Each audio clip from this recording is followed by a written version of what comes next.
Aujourd'hui, sur le modèle ou l'outil Insights Discovery,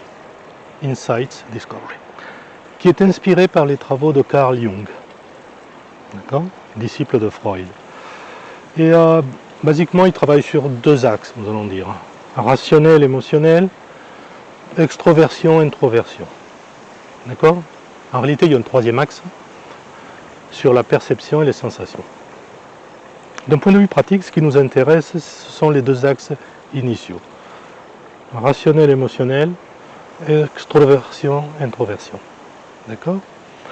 Alors, de même, il y a plein de modèles et d'outils célèbres qui s'inspirent des travaux de Jung. Nous-mêmes, notre modèle PADAP, d'une certaine façon, on lui rend hommage. Alors, ce qui est intéressant dans le Insights, bien, il y a de l'autoconnaissance, c'est toujours intéressant, mais le plus important pour nous est la chose suivante. C'est de comprendre qu'il y a des personnes d'une couleur différente, voire très différente à la nôtre, et comment gérer les interactions entre deux personnes de couleurs très différentes. D'accord?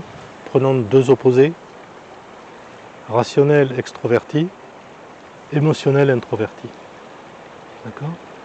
Dans la façon de communiquer, spécialement si je suis manager, ce sera à moi de m'adapter. Ce sera à moi de m'adapter si je veux être efficient, si je veux que mes instructions arrivent à la personne, soient comprises, soient acceptées, soient mises en pratique. D'accord?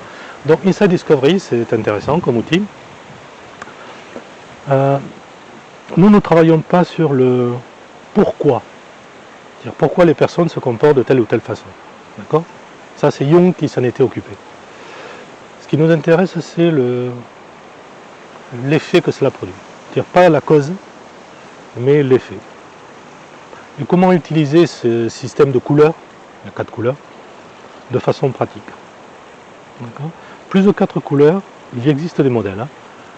À mon avis, à notre avis, ce n'est pas pratique. Ce n'est pas d'utilisation pratique. D'accord? Ça peut être intéressant pour des chercheurs, mais d'un point de vue pratique, non. D'accord? Donc, Insight Discovery.